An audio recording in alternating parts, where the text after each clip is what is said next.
Hi, Dave. Welcome to the Genetic Genius Podcast. I am so thrilled to have you as a guest today. I'm so happy to be here. Thank you for having me. You're welcome. It's so cool that we have a long lost friend as a connection. I love that she connected us through the medium of the internet. Yeah, she's fantastic. I knew her in Midwood. She does alternative medicine now. I knew when she was just alternative. No, Naomi is a teacher. She's a linguistics professor. That's right. Yeah, That's right. yeah. Am I crazy that she married somebody that was? Yeah, she married an ER physician. Yeah. That was Yeah. an alternative. Right. Okay. That's right. So before we dive deep into hearing your story today, I'd love for you to just introduce yourself, tell us a little bit about you so that the listeners can get to know you, and then we'll dive deep into your story. Great. So one of the things, I'm a middle school teacher in Brooklyn, been teaching for over 25 years. One of small claim to fame is I was America's Got Talent semifinalist a number of years back. So I'm a 7-time champion in acrobatic dance. I love throwing people in the air. An author of 4 books at the moment, 3 adolescent books, and 1 book called The COVID Story, which we'll get into today. And just happy to be alive. Awesome. I love that. Sounds like you've had some really fun aspects of your life. I love that. I watched your YouTube of the America's Got Talent. It was so fun. I was like, oh my God, I can't wait to meet him. Yeah, that was really incredible. I'd been searching for, I started salsa dancing because out of college, most of my friends were doing drugs and hanging out and things I didn't want to do. I had to find something that was healthy and not being around intoxicants. And Latin dance was perfect. And I wasn't very good at it, but I continued. Actually, some people say I was terrible, and but I never gave up. And I eventually joined the team, started doing acrobatics within the team, and then I thought to myself, maybe I won't do the dance, which I don't do very well, but I'll keep with the acrobatics. And so there are a few people in the world who are doing just dance through acrobatics, and I said, God, I gotta learn this. So then I studied it for about 10 years and got pretty good. Met my dance partner, and we were good. But then when we hit America's Got Talent, that propelled us to another level. People started hiring us much more, and we started training more. And for those listening, just check out Paradiso Dance on YouTube. You'll see some clips. And I actually just called them last month, no, a few months ago, a few months back now. And I said, are you interested in a comeback? And they're saying, maybe. So we might be back for the next year. We'll see. Nice. Wonderful. I Yeah. love it. I mean, I didn't want to win the whole thing. I got beat by a chicken catching singer. And I'm still bitter, but what can we do? Right. Yeah. You never know how things are going to roll out. But that leads us to our next story, which is all about your book and your adventure, should we say, with COVID. And so you wrote a book called A COVID Story, and that's what we're going to be diving deep into today. So, what was the inspiration for you behind writing the book? Yeah, I actually never wanted to write the book. When I woke up, I was in a coma for a month and in the hospital for 3 months, and certainly under intense shock for probably over a year. And to this day, I still feel some of it. Mm, And it wasn't something I wanted to do, but people at the time, I was one of the few survivors. So many people were dying in New York City, and 80% of the people were on ventilators passed away. I don't know if the statistic is the same, but the odds weren't very good back then. And I wasn't just on a ventilator, I was also on ECMO. So that does the work of your heart and lungs. There are very few people who survive that. And people saying, write a book about it. And I could barely lift my arm because my mm, whole body atrophied. So yeah, it wasn't right. something I wanted to do, but it was what other people wanted to hear. I actually just had a ghostwriter write the beginnings and interview all the people in the scene. So it wasn't just my voice, it was the nurses, it was my family and friends and aides. And my goal was to get everybody's voice. And then when I saw what she put together, this was back in November. I originally got sick in March of 2020. It was just horrible writing. So And I was thinking, and by You're that like, point, uh-oh. yeah, I was like, oh boy, it looks like I'm gonna have to do this myself. I wrote it as an oral history. You have every voices of everybody, and I told the story myself. And by November, then I was willing to, you know what, there is something special here. It's not just survival; it's about.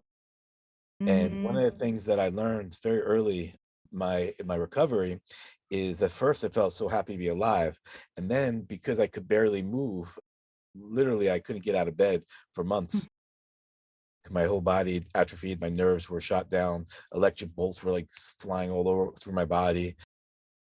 I realized that, you know what, maybe I'm not just lucky, maybe I'm also unlucky. And Mm, in that moment, I went from a happy survivor to a bitter guy. And mm, that's when in the book I said, that's when I made a decision. I remembered the story about from an indigenous story about a grandfather who was talking to his grandson. It's talking about inside of us, we all have two wolves that are clamoring for our attention at all times. And one is a negative wolf that's jealous and hateful and spiteful. Another wolf is generous, full of gratitude and love. And the grandson asks, well, if they're fighting, who wins? And the elder said, and in that mm, moment, when I first heard the story, I thought it was a bunch of nonsense. But after a week of being depressed, I was clear that it didn't matter. I was feeding the wrong wolf. mm, And the wolf that barks, it doesn't mean you ignore it. It's okay. Yeah, my life is going to be really difficult for a long time. I may never dance again. And I was a champion dancer. I mean, who knows? At the time they said I didn't know if I would walk again. mm. If you check my Facebook feed, the good news is a year later we started doing shows and most of my body function has returned. But I started just dancing with one arm, and I said, okay, and it might not bring me standing ovations like I used to, but it's going to bring me my own personal satisfaction. So that's Mhm. where I went to meet that wolf. And throughout the book, I use that metaphor for a mindset that I think it's a positive mindset for everybody. It's not just for a Covisaur. It's about life. And listen, if anybody's interested in this, I give it away for free digitally. Just email me at info@davidparisbooks.com. It's my pleasure. I just want to upraise consciousness. It's hopefully it's a good people who read it said it's an uplifting story, a lot of humor in it, and and people who are denial, there's still deniers out there. Hopefully it lands a little deeply. What a powerful story. I really liked the aspect where you tied it into that indigenous story of the Native American with the wolf, because that's part of, we do have that always in between us, right? The angel and the devil, the good and the bad, like trying to make those decisions. And when it comes to mindset, when we stay on that path of happiness or that path of joy, then it changes everything, right? It's like you said, once we have that, when we steer off, then all the decisions start to go down the bad path of the wolf. Yeah, coming from a medical perspective, you could speak more about this than me, but we know that like the more positive you are, the more likely you are to get healthy. And it's a little weird for me. Should you believe something if it's not true? I believe this wall is not going to. I might run into a wall. So there is a acknowledgement of what is there, but this guy, I think Hal Elrod, I think his name is. He survived cancer with a 10% chance of cancer, and he said, "Well, I was 100% sure I'd be part of that 10% who lived." And I do think there's just immense value in that determination. I knew it, and just to accept, I'm going to be able to handle whatever. The, I'm also a spiritual person. Whatever God brings me, whatever path comes my way, I'm going to take it on. Hmm. Yeah, and it's true, when we have that mindset when it comes to health, it can move mountains. It's like the more that we focus on being healthy, the more that we go in that direction. And like you said, like people can have changes. They're like, oh, they'll be diagnosed with something XYZ, and then they go back for testing and they're like, you wait, we told you what to do was great. You're like, well, I didn't really do any of that. And then they're like, but everything, you're all better. What did you do? You're like, a mindset, focus, health, meditation, natural ways. So it can really be a shift there for sure. Definitely, yeah. And Yeah. I think it's funny for me to get to that positive mindset. I think one of the things that's valuable for me is that it's a choice. Mm, That when we're caught in our thoughts of negativity, it comes across as reality as it is. And then when the story reveals that no, our perception is always something that we choose. And mhm, if we're caught in something that's not serving us, what can I do to shift my perspective to serve? totally. So let's talk about some of the things that happened to you during your story, which your book is really fun. Like you said, it's a really, I enjoyed reading the book because it was a different perspective because there's all different aspects. There is I like the comedic aspect that you bring to it to lighten it up a little bit, but then you also have the deep down, like dark and dirty truth too, and so it helps people to realize that because it's hard to relate to even the story because there's just so many aspects of COVID right now. So, what was your experience like in the beginning stages of discovering you had COVID, or just the thoughts that you might have COVID? What was that kind of like in that very beginning stage? Yeah, thank you for the kind words about the book. And yeah, I absolutely, I was in the same way in the book. I was trying to be funny or being funny. That was the way I first established it. I was just like, hey, look, COVID, it was in March of 2020. I thought I was impervious. And I thought even at the time, if I die, I'll die fine. I've lived a good life. I was champion 7 times. I don't need to be champion 8 times. But the moment I got sick, probably from my younger brother, we don't know for sure, who at the time there wasn't testing. He didn't know he was sick, and Hmm.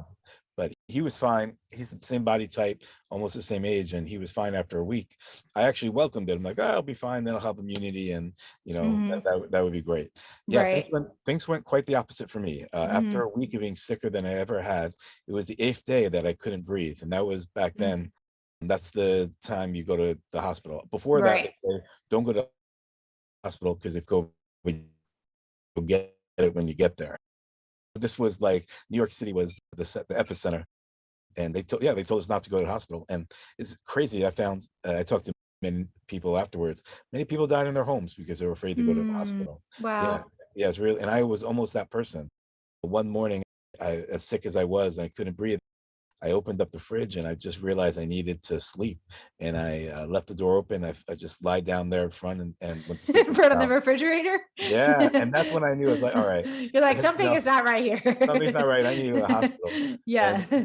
the moment I got there, I actually they had a teleconference the 2 days before, and they said, "No, you don't have COVID. You'll be fine." And they're determining that because they didn't have a fever. I didn't have a thermometer, so I didn't know that I need. Oh, well, Right? Yeah. okay.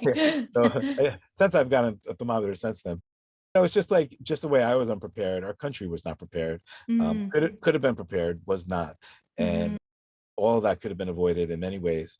But no, I got very sick. The moment I got to the hospital lobby, I went from short of breath to couldn't breathe at all. Tell them anything. And within Wow. seconds, I'll never forget the moment of when they put an oxygen mask on me and something I could breathe. And when you're in that state, you're hallucinating. Your mind's not quite right. I was living alone at the time, and yeah, super close to death. So I Wow. spent about 5, 6 days and got worse and worse. They decided to put me on a ventilator. And at the time, my mindset was fine because back then they thought only the elderly die or people with comorbidities. And I was like, I'm a little overweight, but I'm 48, I'll be fine. Mhm. So when they put me under, I was just like, and I just realized it's the most amazing experience. I was in the hospital 5 days and food's all right. But then I realized that if they have a touchscreen, it was the NYU, a touchscreen where you could order your menu. I was like, oh my God, I can order chicken sausage. I was like, I just couldn't wait to wake up, and that's my favorite thing in the morning. So I had a very positive mindset. My acupuncturist later told me that they say about when you go into induced coma, the way you go, or in any anesthesia, the way you go in is the way you came out. So I Mm. came in 100% sure I was going to come out fine, but I people often ask me, "Do you remember you having a consciousness during your coma?" And I absolutely did. There's no doubt in my mind.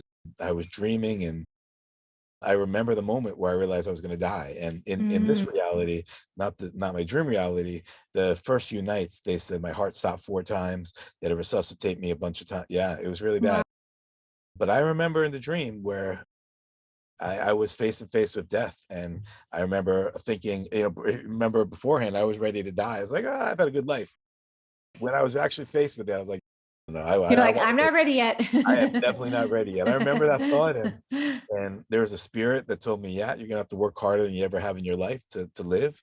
And I was like, whatever, I'll do it. And I Hmm. remember fighting harder. It wasn't like a week or a month or something like this. It felt like eons of Mm. struggle. And there was a dream I had of just like hanging on a boat with one arm, and the boat was like going off, and I knew if I let go, I was it. I was headed to the abyss. And you hear Wow. about people who they're getting better with COVID.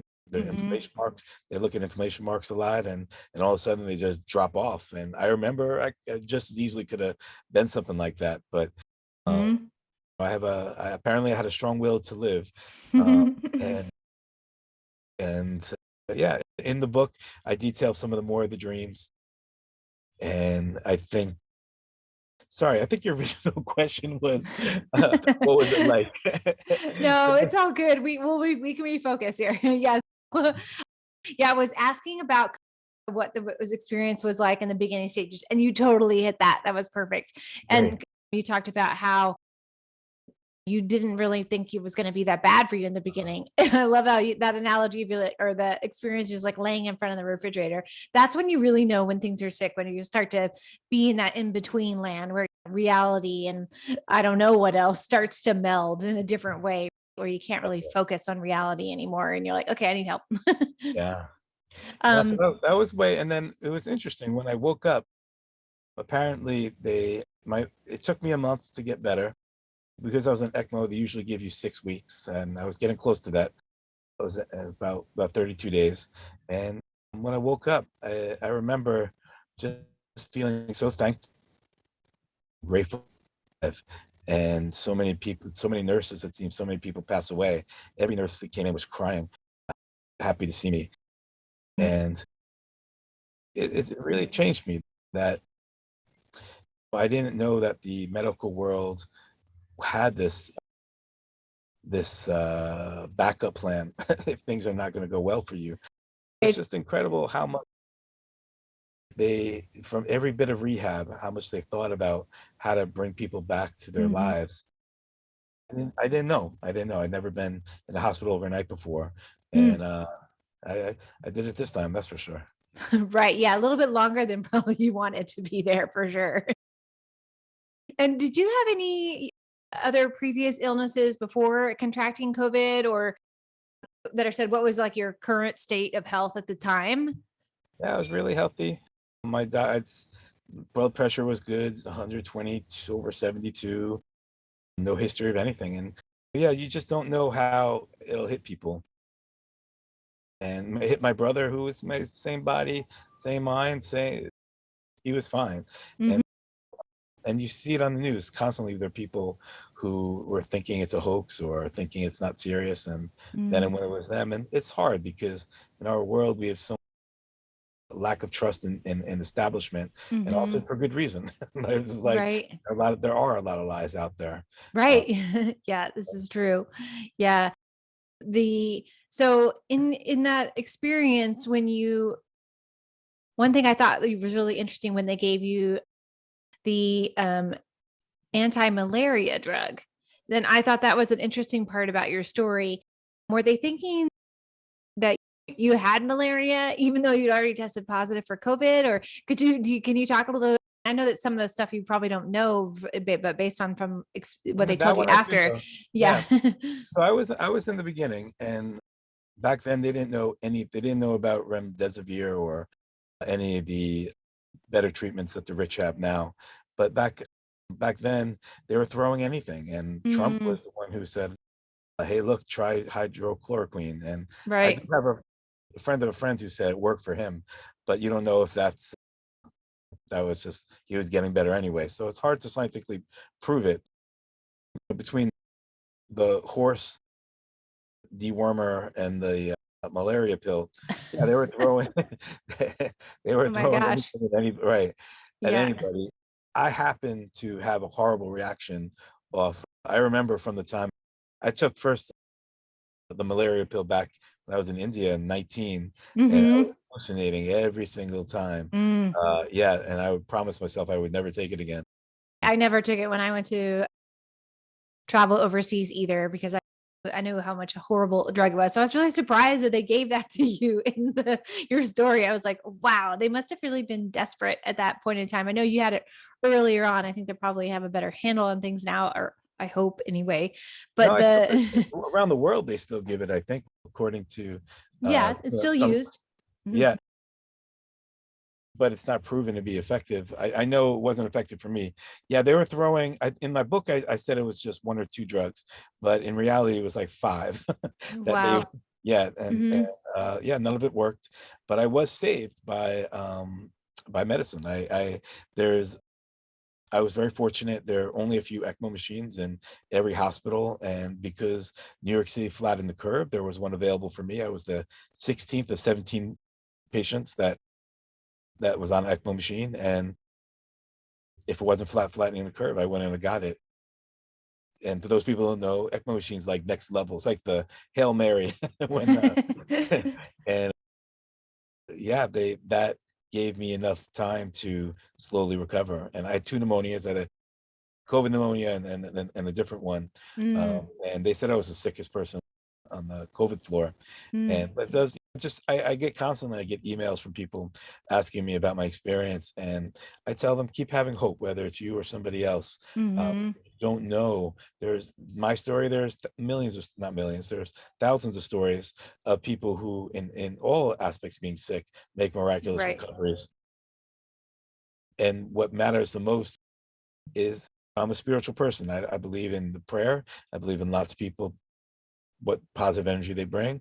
And I believe in your own positive energy and what that brings for your own health. And I know that it worked for me. I can't say it worked for everybody, but I know I think it's proven, right? That positivity Yes, they've makes a done difference in studies. people's recovery. Mhm, totally. Yeah, it does. I 100% believe that it makes a difference, and I see it with patients too. That kind of gets you over that hill. If you can get there, it really makes a difference. And another thing that I was really surprised about in your book was the use of leeches. Yeah. So I'd love for you to talk about that because I was like, I thought they didn't use those anymore. There was all these things that you talked about that I was like, really? It's funny. It's because I did lose a little bit of a finger, but when I woke up, What? No yeah, way. yeah, definitely. But when I woke up, most of these fingers were all black with gangrene, and my toes as well. Yeah, Wow. when you're intubated, it's a circulatory disease as well, so it really affects your circulation. And lots of people. I have a friend of mine whose sister lost all of her toes and fingers. Oh Um, gosh, it's and her, awful. yeah. But surprisingly, leeches make a huge difference.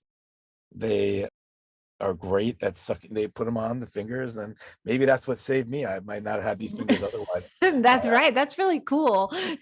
Do they Yeah. do any and your sister was there a lot when you were in the coma, right? Is that was your sister Well, in your book? she's she's my sister plays a huge role in the book because she was calling very active, but she wasn't. Nobody was allowed to be there. I was. Oh, you couldn't have it. Oh, that's right, because of COVID, right? So I was just wondering if you had any like pictures or anything like that, because that would be. I'd love if it was me. I'd be like, oh man, it was there a picture of like leeches. Uh, I would love to I, see that.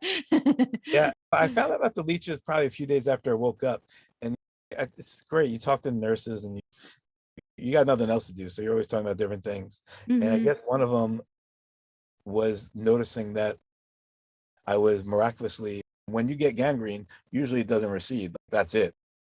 And usually goes the other way. You get it worse.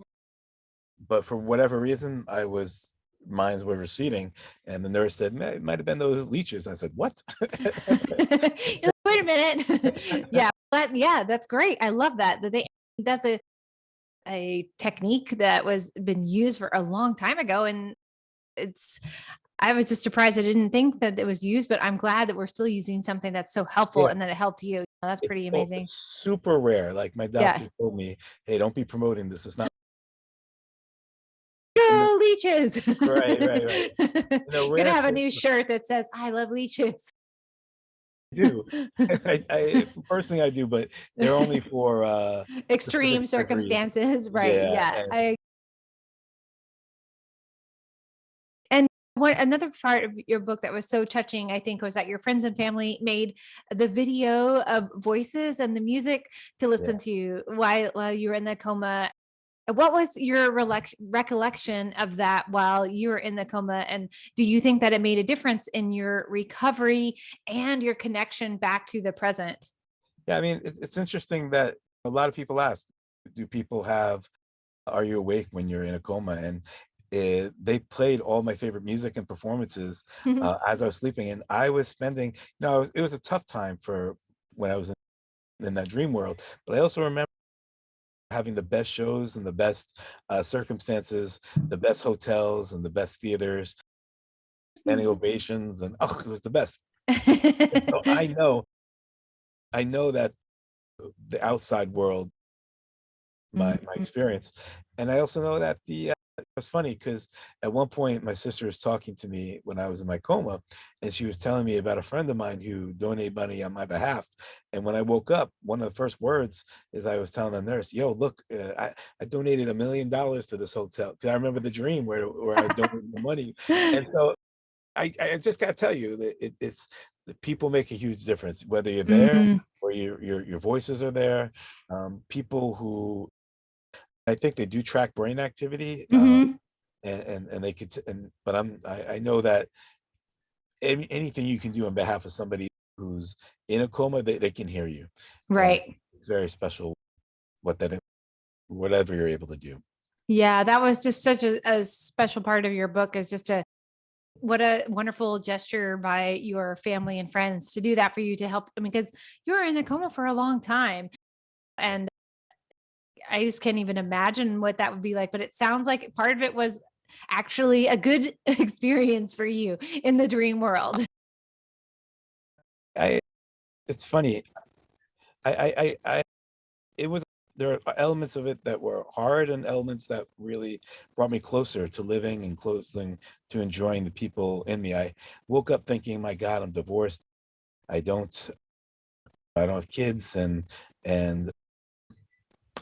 maybe how important am I anyway?" And when I got what I got when I woke up was literally thousands of people from all times of influencing, doing shows around the world or workshops around the world, thousands of people reaching out and sharing their love. And I got it that how it's funny, not everybody suffers from this, but I think a bunch of people do, where we don't think we're enough. We're not significant enough. And that's Mm, a constant theme that plagued me through my life and still does to some degree.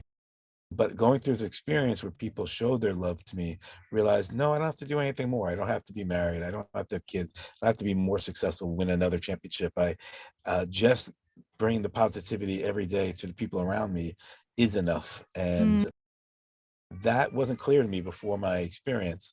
And I'm not telling people to have a near-death experience to come across this, but I will say the upside. And a lot of people who are near death will say that they see life different forever. Mhm. That's definitely been my experience, yeah. Yeah, live every moment for the last, right? Or live it to the utmost is a better expression because you don't know. Life, like you said, can just give you a different thing in just a few days, like your experience was.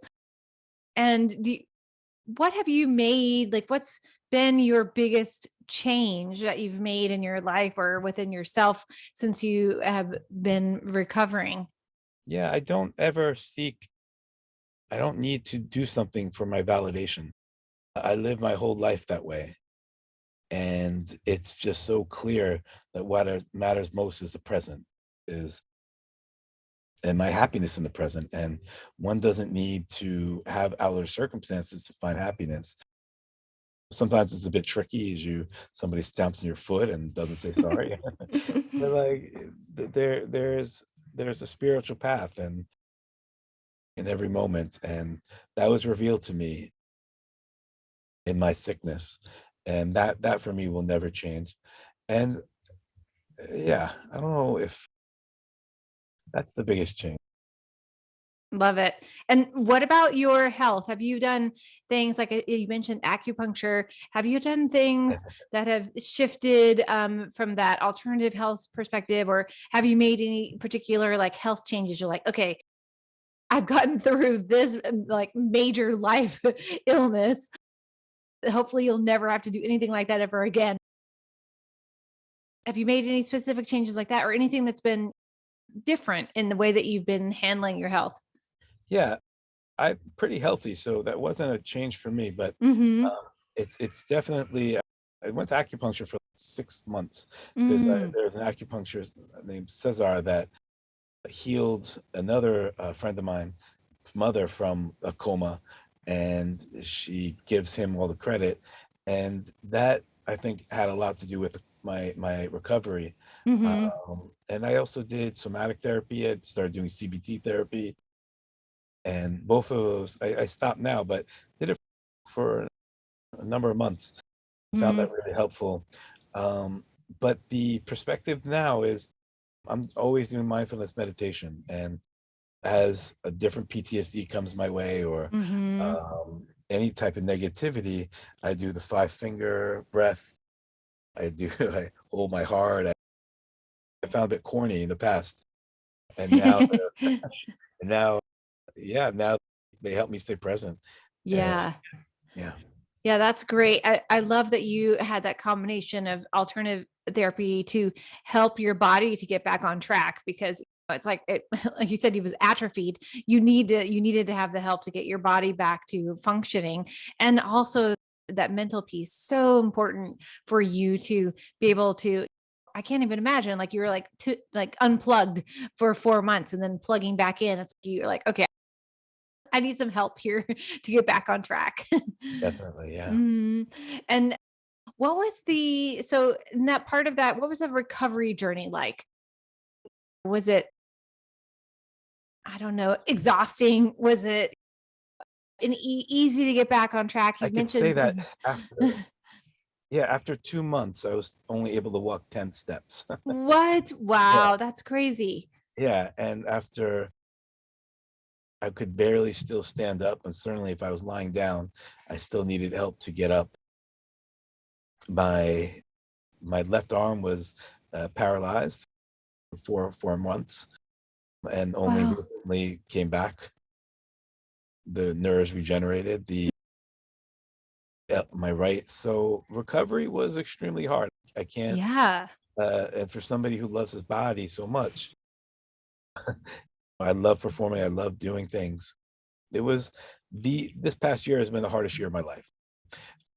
One element was definitely the experience, but far more difficult in my for my life has been the recovery, and Mhm. it's just taking day by day and Mhm. seeing that eventually get better. And I actually have great news. Like I think I know for me, I got back 60-70% of what I was able to do beforehand, and I Mhm. still tend to get to 100. Yeah, the Yeah. body's amazing. It's able to regenerate and recover when it has the right tools to get us back on track. Yeah. What about your brain function? Like being, you had a little bit of the time where you were in the coma, and then also a change in your breathing. Did you have any change in your brain function, like memory or anything like Yeah, that? my memory's terrible. So Your memory is terrible. it, I'm sorry. yeah, yeah. In some ways, it's nice because I can forget people's names and not feel bad about that. But I also, uh, it's a great excuse at times if you forget to get something from the store for a friend. You tell them. But yeah, in the beginning, the brain fog was intense. Hmm. Now it's in some ways, it's interesting. In some ways, my brain definitely works differently now. I have more short-term memory loss, but then I have more long-term access to my life. Where like just today, I was going up a hill and remembered on my bike and remembered the exact same feeling the first time I did that on my dirt bike, and I Mm. can cite 1,000 of those. I think it's a near-death thing that you just remember and feel everything. And it's also problematic because then if you feel more, you have to actually deal with feeling more. Right. You have And to act on it. it's not an issue for me, but, like, feeling more is the world's is a difficult place to be a lot, and so Mm, you in New York City, I couldn't be here for very long because the negative energy was too intense, um, mhm. and I left for 4 months and came back only I came back after 2 months, couldn't deal and left, and then came back. Now I'm better, but yeah, it's not easy in the brain. In some ways, I'm of a more lucid, connected because my nervous system is more sharper, more sensitive. The advantage is sometimes I can see things faster, and as I've developed the mindful practice, I can look at my triggers more. Because if I don't look at my triggers, I just sink like a pretty fast, like a big boulder in the lake. Mm, And but if I've learned that if I identify my triggers in any situation, I can diffuse many of the pain that I potentially coming my way. And that's not something I had before. So in some ways, it's been a difficult journey. In some ways, I have a gift of getting my access to to my mind in a better way. I love that. That's so cool. And you're seeing, I'm sure you're like a completely different person in many ways. It's like you had to leave that old Dave in the past to be who you are now. There's no way you'll ever be that other person again. And yeah, learning in a new way, the new footsteps, the new path of your health and your awareness. And I love it how you talked about the mindset and the insight because that's going to continue to shift as your mind, it's as your body heals. And like you said, it's easy for you to do that. It just takes, it seems like it's taking a long time, but you did have extensive healing that needed to be done. Yeah. And so, are you having any other long-term side effects besides mainly it sounds like nerve issues? That's the main Yeah, aspect? some nerve damage in my body, and still memory loss, and there's probably something else. But like I said, memory's not so good, so I don't remember. That's a good one. Yeah, that's I think those are enough too. I just is curious to see because I it noticed affects different. my lungs. Yeah, the lungs Mhm. are still a little tight at times when I Yeah. work out. Yeah, I could feel that. I did lose a little of the finger. That's annoying because I do Right. hand acrobatics, so I don't Right. quite have the hold. But my Yeah. partner says it's not so bad, so I shouldn't worry. Yeah, you'll adapt to that, I'm sure, just like a starfish. That's right. Yeah. And did they give you any type of breathing exercises, like from that Yeah, mindfulness perspective to do at home to increase a your lung lot, a lot, capacity? and that yeah, lung capacity was big, and Mhm. we did a lot of work on that, and my lungs are pretty good. I when I was in the rehab hospital, I saw a lot of people who were going to need oxygen for the rest of their lives. Um, Wow. their bodies were okay. Some people's bodies were wrecked. Others um, were so badly damaged that they would never have the same life. Mhm. I was fortunate in that way not to have that, but yeah, lots of people were not so fortunate. Right. Yeah, everybody has an individual body, like you said, oh, your brother didn't have the same effects as you, and so Right. the recovery is gonna be different for every person too. And did I really like that spiritual connection that you've been talking about. And how was that spiritual connection for you before you contracted COVID? And was it there or was it kind of like through the coma developed and then now you're Oh, like it's yeah. more like of a hold of something super important for you? Yeah, I was a spiritual person probably from about 14 to 20. And then when I discovered Latin dance, I said, fuck that. I just want to dance, have a good time.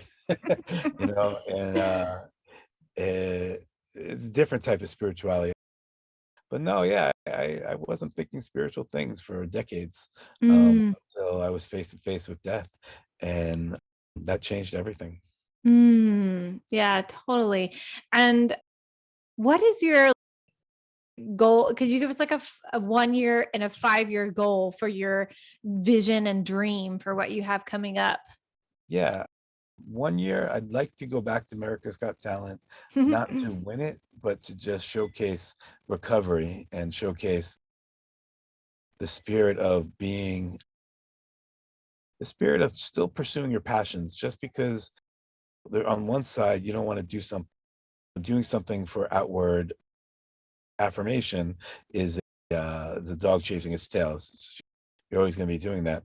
But in the same token, there's something amazingly valuable to do what you love. And Mm. I'd love to share that contrast with the world. So if they take me and my partner, we'll see. Um, and I'm also writing lots of stuff. I This past year I finished a few more books. Yeah, and I'm just finishing another book on community building games that are safe in the school and Mm. virtual. That's exciting, and doing social emotional learning curriculum.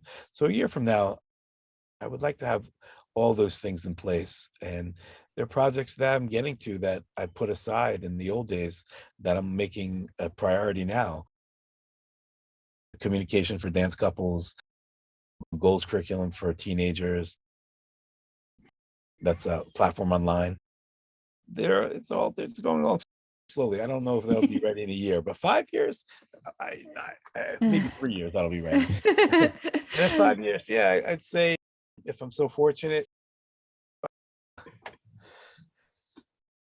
sharing this, I've had a great journeys and passing that on to students in whatever way possible. I've been a teacher for 20, 25 years, almost 30 now, and finding better ways to share adult, not waiting for till people are adults to learn life lessons and social. Right. I do social emotional learning curriculum in school where we're working on conflict resolution, and it's my I have a lot of visitors ask me, "What are you trying to do?" And I said, "I'm trying to improve marriage rates. If people learn at an early age how to some of the things we talked about, and not think you're always right, and what does it mean Hmm. to paraphrase and hear somebody else and share from a nonviolent perspective. What are you feeling? What are you needing?" I'm a nonviolent communication trainer, so I brought that into the school, and I want to do more of that. But Mm. then also in goals, I know that schools do a good job of educating, but I know that when kids connect passionate about, they'll learn at an accelerated rate, and I know how to tap into that. So I've been working on that for the last few years, and I want to make that a product that's available for everybody. That's down the Mm. line. I love Might be a it. That's 5 year thing. great. Yeah, I love it. It's wonderful to hear your vision, and I really appreciate the work that you do with children in school. And 25 years as a teacher is a long time. My mom was a teacher too. I know that it's a enjoyable but yet a challenging career. It- Yeah. yeah, I wasn't, for whatever reason, I didn't have another choice. This is what I do well, and I'm not too Mhm. good at many other things. That can always change. You if anyone can change is you. You've seen how your body was able to change, and now look where you are. I think that you're a living proof of that for sure. Dave, how can people find your book and buy your book? Where should they go? Yeah, if you can go to my website, davidparisbooks.com, or you can also go to Amazon, look up A COVID Story. And again, if you would like a free copy, just hit me up on info@davidparisbooks.com or look me up on Facebook. And it's my pleasure to share. You can share it with as many people as possible. I know people have all said they love it. It's funny, it's uplifting, funnier than what I've been on here. I was a little funny today, but the book, as you read, the book is. I'm a middle school teacher in New York City, so I know that if you're not quick and you're not Right. entertaining, insightful, and funny, you're gonna lose the class. So I wrote the book that Right. They're gonna eat you alive, I think is a that's bit. exactly Yeah. right. Got to Yeah. be good. So the book Right. the book is written with that theme in mind. Awesome. And as we're wrapping up today, one last question for you, which I think this would be a really fun one. If you had an unlimited budget, what would you do right now to make the biggest impact on the health and welfare of the planet? Yeah, I would start a circus school that combines acrobatics. I know that my best work was doing acrobatic Latin dance with kids. To this day, those kids I had on the team join me and or still talk about how impactful that was. And I know that if we link people's acrobaticals, what they can do in circus with academics, it can be transformational experience. And I would Mm. love to facilitate it. I actually plan on doing that when I get extra money. I have a few friends who run a circus school, and or it's in the works. How That fun. might be the 10-year plan. The 10-year. Nice. Good. Well, I'm glad we could work on your vision planning during our conversation today. Thanks again, Dave, for taking the time and sharing your story. And I can't wait to share it with the world. Thank you so much for having me. And yeah, thank you.